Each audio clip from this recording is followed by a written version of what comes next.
week after that horrible El Clasico game. Obviously, I've given us both time to process that game.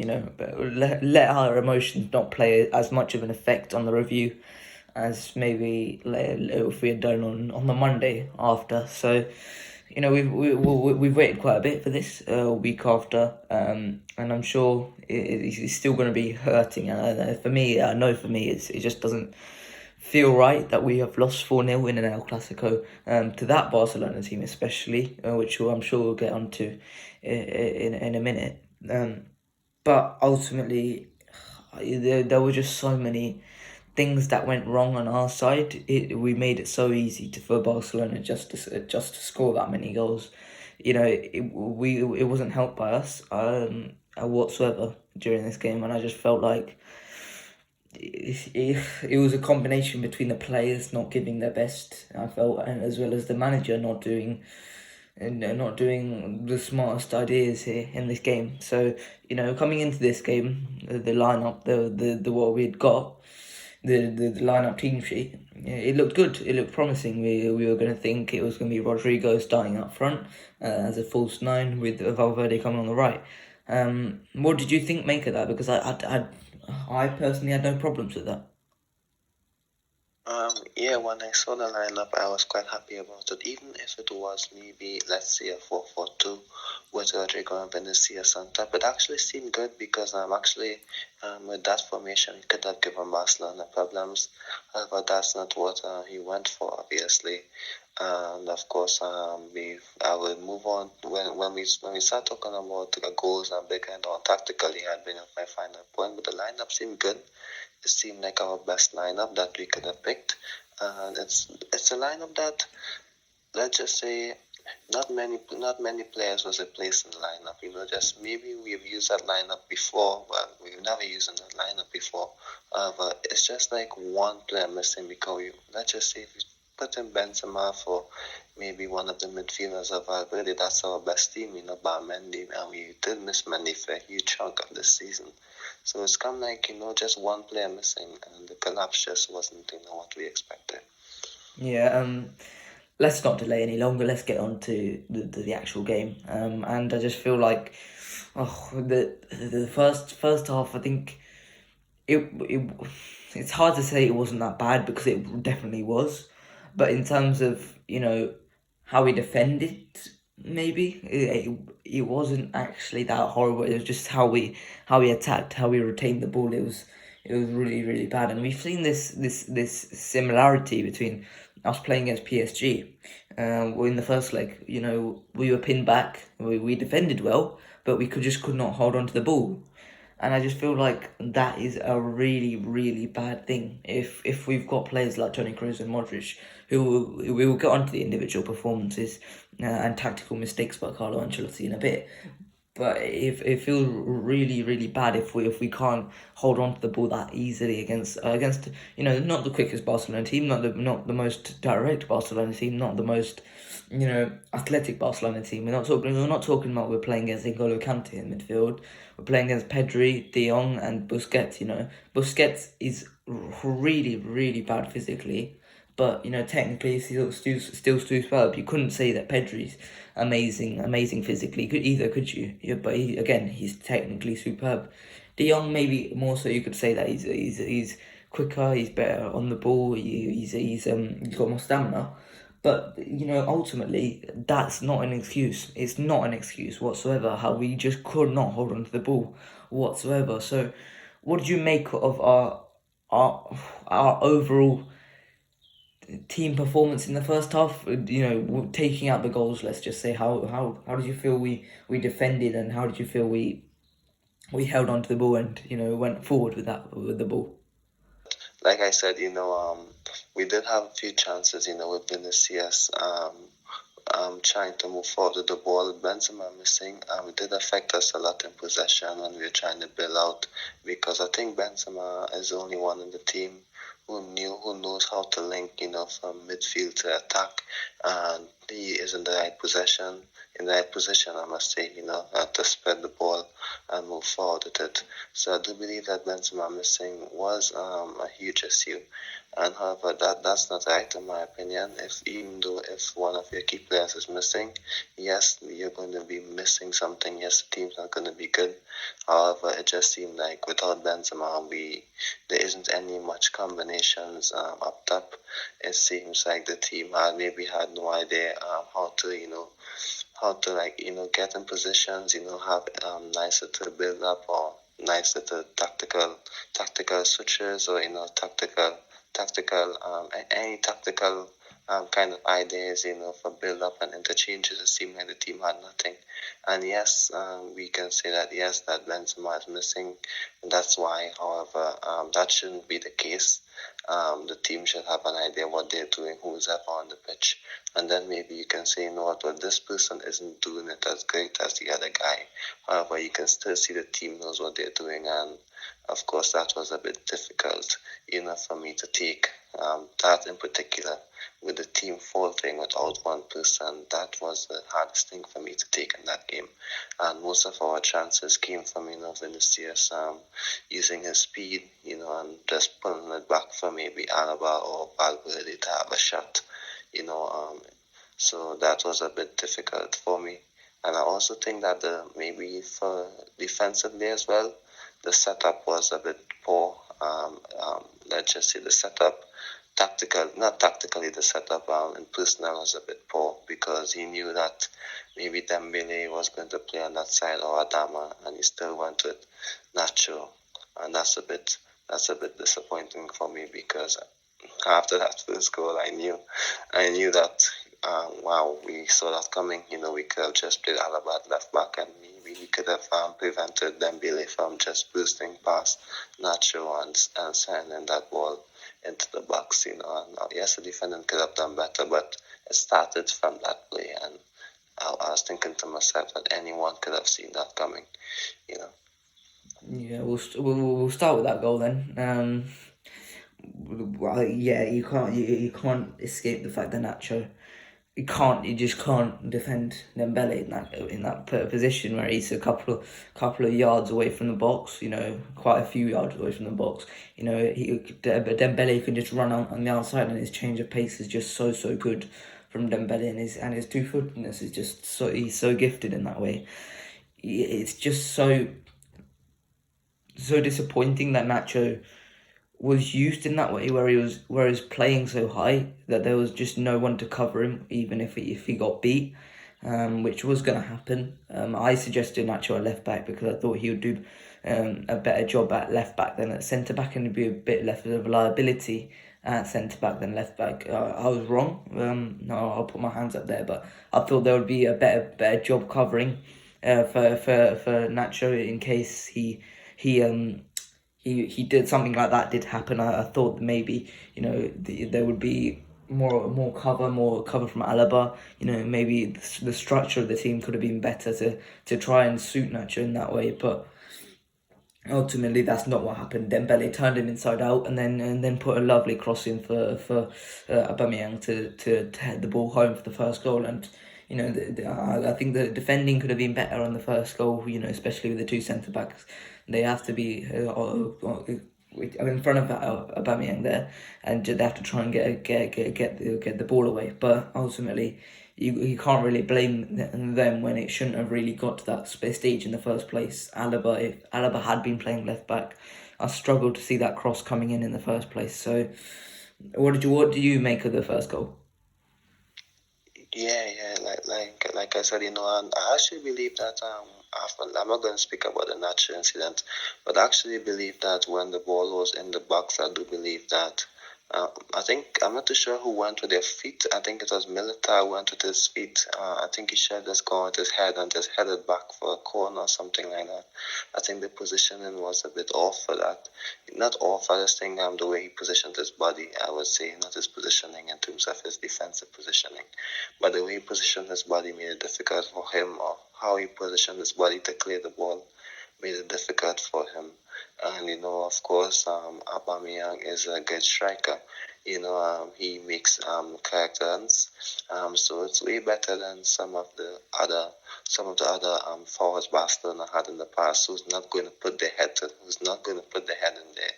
So of course, that gave Barcelona an advantage in action. Number 9, who's going to get on the end of crosses, etc.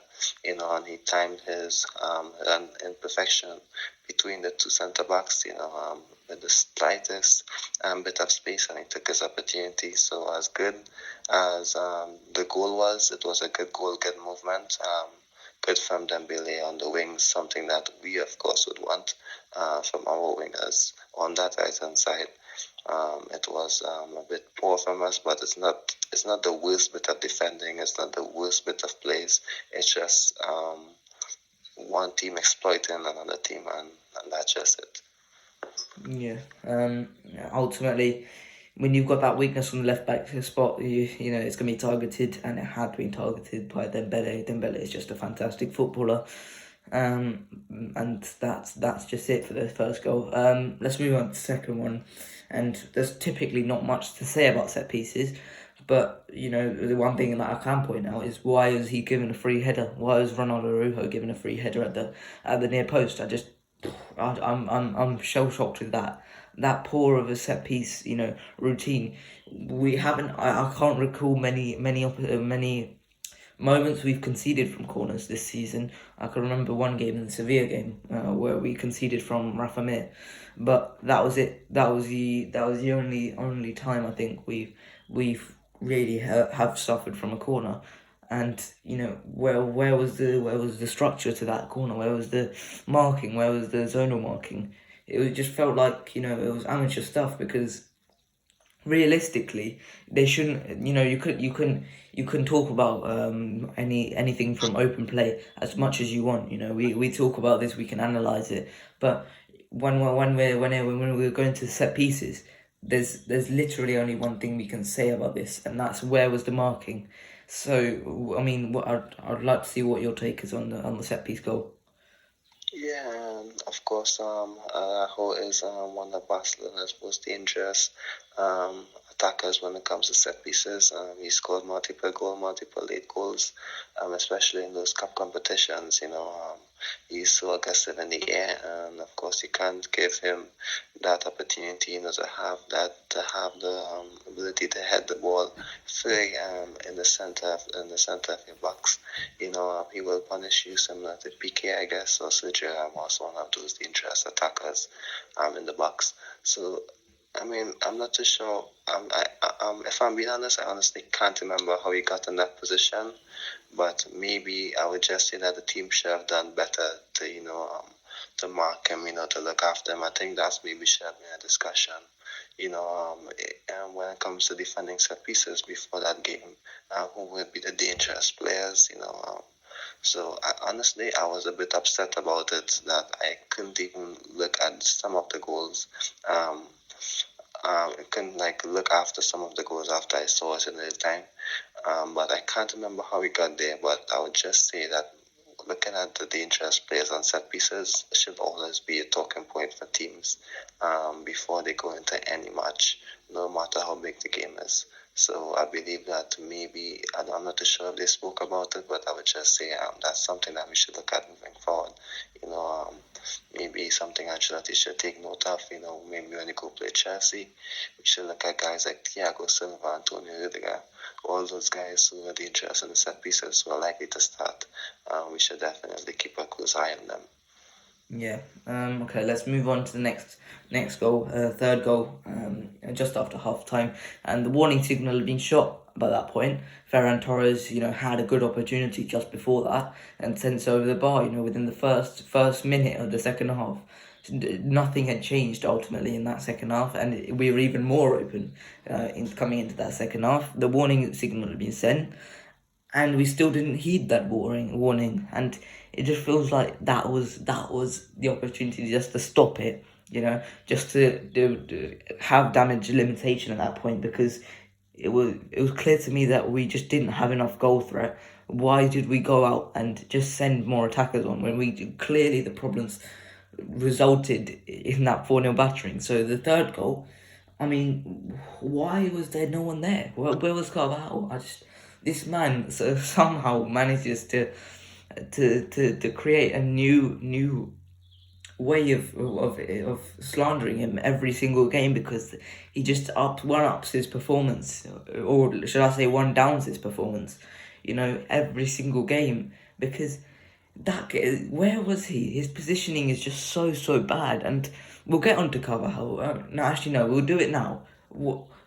Ultimately, I think Lucas Vasquez should be the right back to finish the season, because it's clear to me over the last few performances, Danny Carvajal just does not know his limitations. He does not know how good he is as a footballer. He doesn't know what his capabilities are as a footballer. We always bring up the Alvaro Arbeloa example, right? When he got older, at least he knew his limitations. At least he knew he was not quick enough to get back. At least he knew where he should start from, where he should start running back. Carvajal just does not know. He doesn't know that he can't make the run if he's already at the halfway line. He doesn't know that he can run back. He doesn't know that he has enough. He does not have enough pace to make it all the way back. And that's the worst thing, because he just does not know what he is capable of at this moment in time. And I think, you can always, say that Lucas Vasquez is not good enough in terms of quality for Real Madrid, but ultimately he knows what to do. He knows his capabilities and his limitations. He knows that he can't just go bombing forward in a game like this and just do something ridiculous. And I just feel like, for me, that's the reason why I think Lucas Vasquez should be starting. I mean, we haven't talked about the actual goal itself. I mean, it was a lovely finish from Ferran Torres into the top right corner, but the defending, why was it already 2-on-2 in that final third? It's bewildering to me. Yeah, of course, it's a bit disappointing. I'm not too sure if Carlo Ancelotti, tried to maybe attack at the start of the second half, maybe to surprise Barcelona, but it's clear it never worked out. And like you said, like Courtois said, you on TV, Courtois basically said the same thing at the start of the half. They had a chance immediately, despite what was spoke about at halftime. Immediately they had chances, and I just think that at that time, it's like you said, it's clear that we were offering nothing much. So maybe we should have just been a bit tighter, at least try to stay in the game until we catch ourselves until the 60th minute at least, and then try again, to get more goals after that. But it's clear that when something isn't working out, you have to try and catch yourself again, bring on someone to stabilize the game. Of course, if it's 2-0 by, let's say, 70 minutes, there's still a chance. If it's 4-0 by 70 minutes, there's no chance. And by 70 minutes, it could have been 6-0, 7-0. I'm just happy it stayed at 4-0, because, we lost 4-0 in the past, we lost 5-0. And of course, it's not a big embarrassment for me, but it's still one, because we lost 4-0 to Barcelona without Messi and Neymar, etc., Suarez in the past, with very capable attackers that hit us. So I definitely think that this game, Carlo Ancelotti should have managed it better. Like I said, he should have, like you said, mitigate the danger a bit. I'm not too sure if he instructed Carvajal to play high up the pitch, like maybe in the PSG home game. So I'm not too sure, and it's difficult maybe to criticize him if the coach says, get up and attack up the pitch, try and help us in attack and get the goal. I'm not too sure what the tactical guidelines was for him in the second half there, but I mean, if that's the case, if we're being constantly opened out, I think he should have just tried to hold the game, hold Barcelona until 65 minutes, then try and get a foothold of the game, then make a bit more changes, substitutions to get players and to try and get a goal maybe by the 75th minute, the 80th minute, to give us a chance. But if you just try to attack without an idea what you're doing, you're going to be opened out, you're going to be caught out. And with the defense that we have, it isn't the fastest on the wings for that much. Then you're going to be punished, and we was. And I just think that's basically how the second half went. Poor management of the game. There were some chances up first. but the shot was blocked, etc. It wasn't any clear-cut chances. But yeah, I just think that's just how the second half went. The game just wasn't managed properly. And of course, we should have just, like you said, maybe shut up the shop and just maybe take it as a loss. And that's it. Yeah. With the fourth goal, I don't think we need to talk about that one because it's just the same thing over and over again. Barcelona split us open, and it was a 1v1 versus Courtois for Aubameyang, and it's just the same old. So we'll move on to the player individual performances. Do you want to do the individual or the unit performances first? I think it should just be a unit performances because it's difficult, to make it to just do individual performances when the whole team just wasn't that good. The whole team failed as a unit, affecting each other.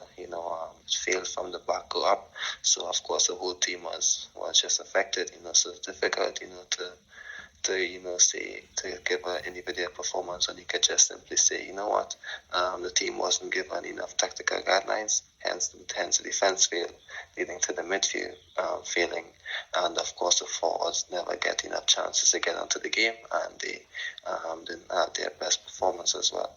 So I just think we should just stick to the unit, in my opinion, because it's not much we can say about the individual. It's not like, for example, the PSG game where we could have said, what, the unit actually was good, but Asensio made some mistakes. He stood on a bit of our attacks, blah, blah, blah.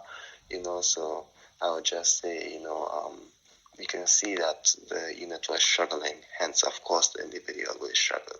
That's common knowledge, common science, unless someone does something totally by individual quality, by dribbling through the side and score a goal, or scoring from a set piece or from a long way out. Then they can have individual greatness, but no one did that. So I would just say, it's the team that struggled, in my opinion. So for me, it's difficult for me to get into the individual because, of course, they didn't have, enough chances, enough opportunities, to be their best versions of themselves. And that's the most disappointing part, in my opinion. Because, like I said, my final point is, as a team, they're supposed to have an idea what they're doing, an idea exactly how to execute their football. And even if you have an idea what's going on, and for some reason the other team just shut you out all the time, that's okay. I understand that sometimes on occasions, but I didn't like the fact that without some of our key players, we look like that. It's just like we panic and just throw anything together for that game, and that's not how it should be. We should have a clear idea what's going on, and he just showed us a team, and maybe just try to switch it up, because I'm sure he had no idea how to approach a game. In the past, he had Jovic playing, he had Diaz playing. I'm not too sure why today he's going to make that big change. So yeah, that's it from me for that game. Of course, if you have any other questions to throw at me for that game, I would definitely be happy to answer it. But I don't think I have any other points in particular for that game. Yeah, we'll talk about Carlo now. Just to finish things off, because I think many of the problem, and this is not very much a finisher, because I think there's too much to talk about Carlo to fit into a 1 hour episode of this. But let's try and make a dent in what he's done wrong in that game. And I just there's so much to talk about here. There is just, it's endless to what he did wrong. Why don't we start with the forward choice to replace Benzema? Why has he gone for Modric there? It baffles me. I can understand the principle. I can totally understand the principle, to retain possession high up the pitch, but then to contradict yourself in the game, to say that you want to be pressing and forcing them to press. It did look like they were making an attempt to press, but it was just not working because Modric is just not capable of pressing. Cruz was sometimes the highest man forward, and that's just a horrible mistake. Having Tony Cruz, the guy who both of us have pointed out he's only capable of passing the ball right now, and obviously shooting. He is up front, the press. It's a horrible mistake, horrible, and that's the worst thing I've seen since the start of the season from Carlo Ancelotti. And let's go back to Modric. It's all fine. It's all good and fine going for Modric up front. All right, that's not the problem. That was not the problem. All right, the problem was contradicting yourself with him asking to press, and also just he clearly has not worked on it. We can't just pretend like tactics are one thing you can just switch on. This is not FIFA. You can't just switch on a tactic and expect it to work. That's not how it works in real life. In real life, it's just not how it works. You need work. You need endless work. You can see, people in the Premier League, they constantly talk. I always use the Premier League example. But, look at Ralph Rangnick. All right, this guy is known to be the Gegenpress master. The guy who started this, the pressing, the teacher of Jurgen Klopp and Thomas Tuchel. All right, this guy cannot work on it. This is why Man United are not doing well, because he cannot work on pressing. He doesn't have the time to work on pressing. Pressing takes a long time to master. It's not just telling the players to press now. They've got to have that trigger in their mind. Oh, the fullback's got the ball, I need to go now. And everyone needs to be synchronized in doing that. And that's where Carlo just can't just switch it on like that. He can't just switch it on that quickly. And it's for me, that's the worst mistake, because, at the start of the season, we were all praising Carlo Ancelotti because he's this tactical, versatile manager, in inverted commas. What is actually tactical versatility? Because for me, tactical versatility is not having someone who's a jack of all trades. That is what Carlo Ancelotti is. He's not. He's a jack of all trades. He has clearly he has not got any idea what he wants to do over a sustained period. We are in March. We are in late March, and Carlo Ancelotti still does not have a clear tactical identity.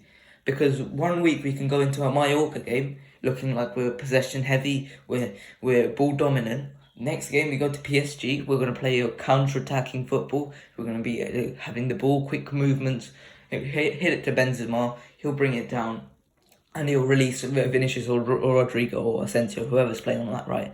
If we play against Barcelona, we're suddenly going to park the bus. We're going to play as a unit. We're going to defend as a unit, and we're just going to shout out Barcelona. If we've got anything, we'll just hit a long ball to Vinicius or get Fede to drive forward with the ball. But that's it for Barcelona. Then we look at a game against Real Sociedad. We start pressing, and that worked well. But we start pressing that. This is just not good enough from Carlo Ancelotti to not have a distinct idea of playing.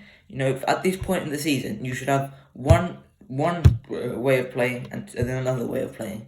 One way of playing is how you play against the majority of teams in La Liga.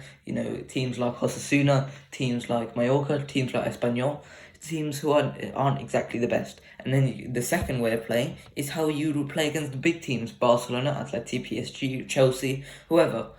At this moment in time, you cannot tell me how Carlo Ancelotti is going to set up against Chelsea, because honestly, no one has any clue. The players don't have a clue. The fans don't have a clue. The hires at the club don't have a clue. And let's be honest, Carlo Ancelotti probably doesn't have a clue either. It's probably just going to go down to what he has on that week, and ultimately we'll hear the same thing over and over again. We defended well as a unit. The plan was to counter-attack. He didn't mean to go that badly. We still have a second leg, and I won't make the same mistake again. That's what we're gonna hear in the second leg. I can bet you we are gonna lose that first leg against Chelsea. I can bet you we're gonna lose that first leg against Chelsea. Whether we come back in the second leg, that's a different matter. That's a different matter altogether. But the first leg we are gonna lose because Carlo Ancelotti is gonna do something. He's going to do something weird. He's going to try something new, and it's not going to work.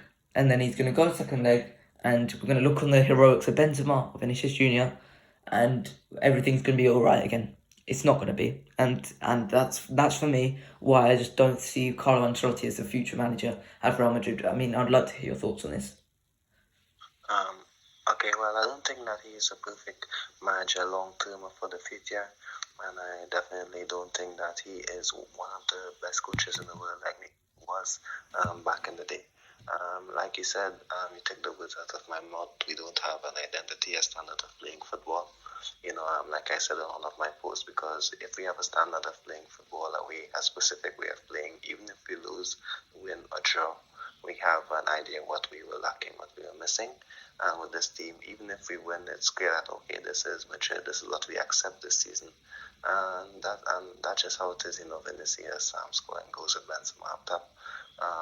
So if we play poorly and Vinicius and Benzema score, it's fine because that's how we have been all season. And that's a disappointing thing. And I think what's causing this, and the main thing is that he failed, to implement it. He failed to implement this from the start of the season, when he basically just said, "Oh, we can't press half the pitch with the midfielders that we have. We have Cruz and Modric, and of course, we can't do that to them. So we just have to, play it out that for a little bit. Then after, when he realized that it wasn't working out, he had no choice but to try and implement it really late on, when the season is 2/3 completed.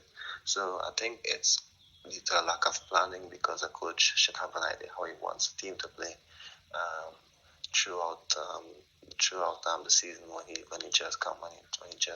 just come walk through the door or comes into the team.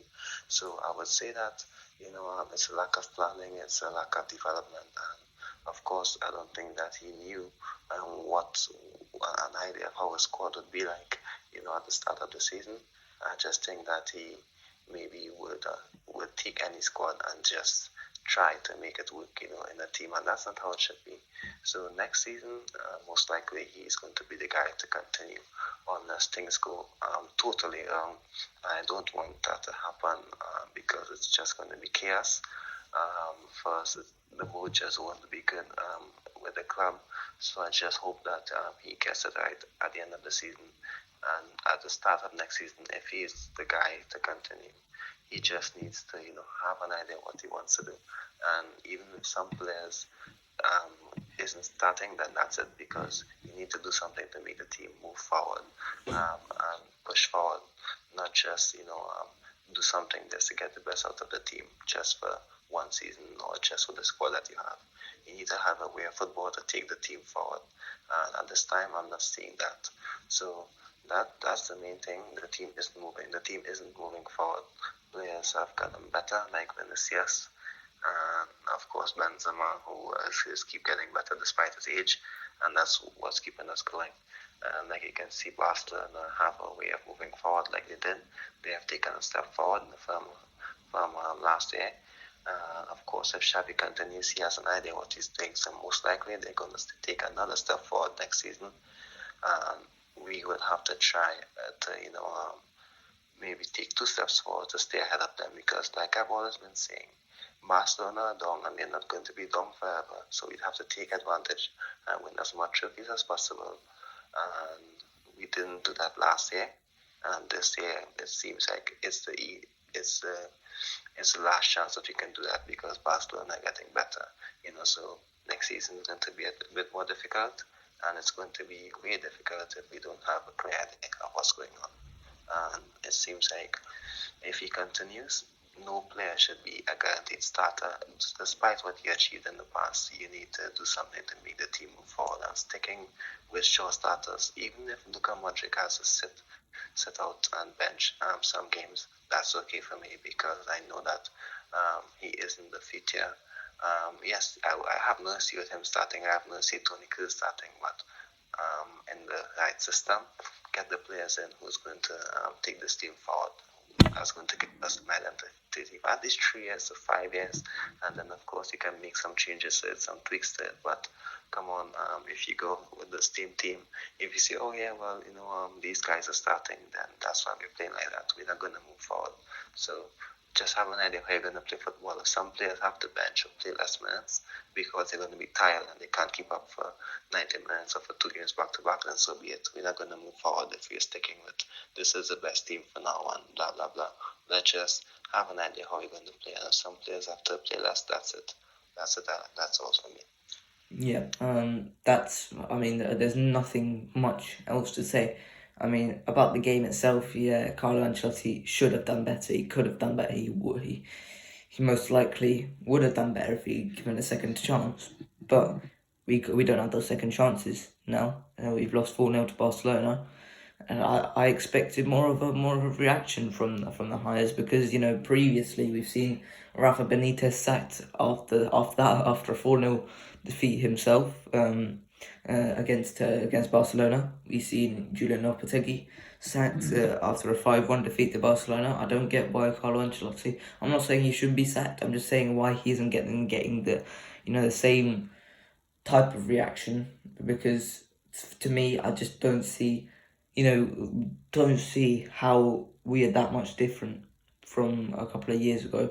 We're not as bad as we were when we were with Julian Lopetegui, but ultimately, the performance was just as bad, and I just think, there's nothing else really to say about the game. So, I mean, that's about it for this game, for this El Clasico. Obviously, it's a really, really disappointing result.